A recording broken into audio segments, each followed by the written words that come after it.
Presiden Prabowo Subianto menilai kebijakan Presiden Amerika Serikat Donald Trump yang menetapkan tarif impor dan tarif timbal balik sebesar 32% kepada Indonesia tidak adil dan tidak setara bagi perdagangan global. Sebagai respon atas kebijakan tarif resiprokal Trump, Presiden Prabowo Subianto dengan tegas mengatakan Indonesia akan membuka perundingan dengan berbagai negara, termasuk negara-negara ASEAN. Selain itu, Presiden juga menegaskan bahwa Indonesia menginginkan hubungan perdagangan yang baik, adil, dan setara dengan setiap negara termasuk dengan Amerika Serikat. Presiden optimis Indonesia bisa mengatasi segala tantangan dengan kekuatan dan berbagai potensi perekonomian dalam negeri.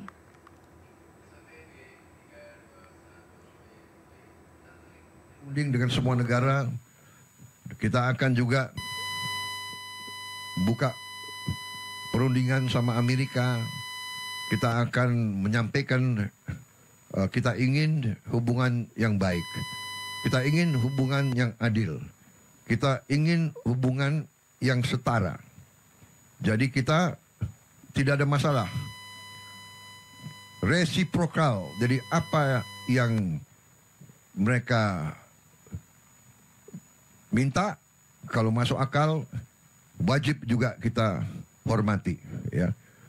Pemimpin-pemimpin Amerika memikirkan kepentingan rakyat Amerika. Kita memikirkan kepentingan rakyat kita. Tidak perlu ada rasa kecewa, tidak perlu ada rasa khawatir. Kita percaya dengan kekuatan kita sendiri. Kalaupun ada tantangan, ya kita hadapi dengan gagah, dengan tegar. Mungkin ada berapa saat, tapi kita yakin bahwa kita akan bangkit dengan tingkat yang baik. Pemerintah Indonesia memilih jalur negosiasi dan tidak melakukan pembalasan dagang usai keputusan tarif impor sebesar 32% oleh Amerika Serikat. Menko Perekonomian Airlangga Hartarto menegaskan negosiasi akan dilakukan melalui Trade and Investment Framework Agreement yang sudah berlangsung sejak tahun 1966. Pemerintah Indonesia memilih jalur negosiasi dan tidak melakukan pembalasan dagang usai keputusan tarif impor sebesar 32% oleh Amerika Serikat. Menko Perekonomian Airlangga Hartarto menegaskan negosiasi akan dilakukan melalui Trade and Investment Framework Agreement yang sudah berlangsung sejak tahun 1996. Kini pemerintah sedang menyiapkan proposal negosiasi untuk disampaikan kepada perwakilan dagang Amerika Serikat atau United States Trade Representative. Indonesia mengikuti sikap negara-negara ASEAN yang mengutamakan diplomasi. Jadi ASEAN tidak mengambil langkah retaliasi, tetapi Indonesia dan Malaysia akan mendorong yang namanya Trade Investment TIFA. Karena kita TIFA sendiri secara bilateral ditandatangan di tahun 96 dan banyak isunya sudah tidak relevan lagi, sehingga kita akan mendorong berbagai kebijakan itu masuk dalam TIFA. Nah, selanjutnya beberapa non-tarif measures, kemudian terkait dengan tarif dan bagaimana kita meningkatkan import. Arahan Bapak Presiden bagaimana delta daripada import-ekspor kita yang bisa sampai 18 billion dollars diisi dengan produk-produk yang kita import, termasuk gandum, cotton, bahkan juga salah satunya adalah produk migas. Airlangga menyebut banyak kesepakatan dalam forum TIFA sudah tak lagi relevan dengan kondisi dagang saat ini. Pemerintah akan dorong pembaharuan isi perjanjian. Adapun tarif impor Amerika Serikat ini berdampak pada sektor makanan dan pakaian. Oleh karena itu, pemerintah mempertimbangkan pergeseran pasar ekspor di luar Amerika. Wakil Ketua Umum Kadin, Afiliani mendukung strategi negosiasi. Namun ia mengingatkan, pemerintah harus mengawasi potensi lonjakan impor dari negara non-mitra utama lainnya. Afiliani juga mendorong relaksasi perbankan bagi perusahaan terdampak agar tak terjerat risiko gagal bayar.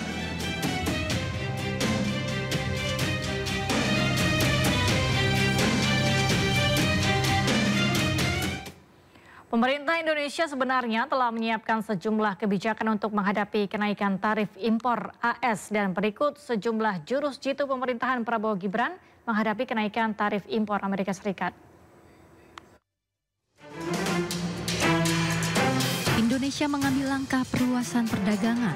Langkah ini diambil dengan cara menjadi anggota BRICS pada 6 Januari 2025.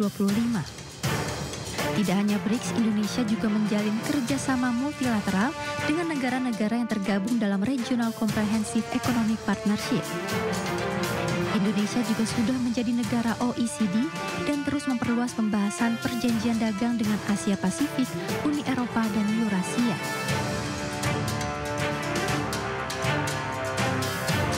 Langkah kedua adalah percepatan hilirisasi sumber daya alam dan mengurangi ekspor barang mentah. Salah satunya dengan peresmian pabrik pemurnian logam mulia yang didirikan bersama dengan PT Freeport Indonesia. Danantara pun dipercaya menjadi lembaga pembiaya dan pengelola sektor strategis minerba, perikanan, kehutanan, dan kelautan. Langkah terakhir adalah dengan penguatan konsumsi domestik dan program sosial melalui program makan bergizi gratis dan koperasi merah putih. Pemerintah mengklaim MBG terbukti bisa menggerakkan roda perekonomian di daerah, terutama UMKM, sementara koperasi merah putih diyakini bisa mendorong usaha lokal dan menciptakan lapangan kerja.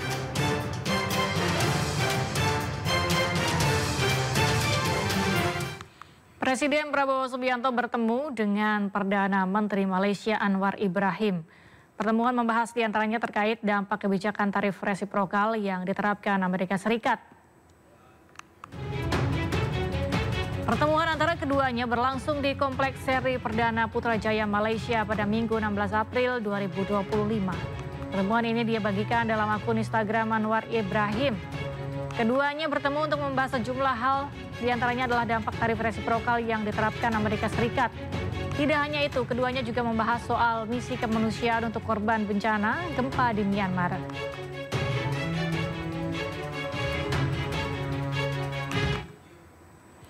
Sebelumnya, Presiden Prabowo Subianto bersama 4 pemimpin negara ASEAN melakukan telewicara membahas tarif timbal balik yang dilakukan Amerika Serikat di bawah pemerintahan Presiden Donald Trump.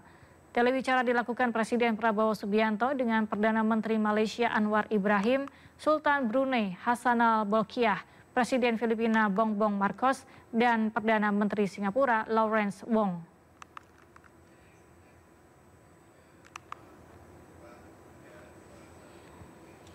Selain memperkuat perdagangan ekspor ke pasar non-Amerika Serikat, pemerintah diminta waspada atas banjir impor produk negara lain sebagai imbas ketatnya pasar Amerika Serikat.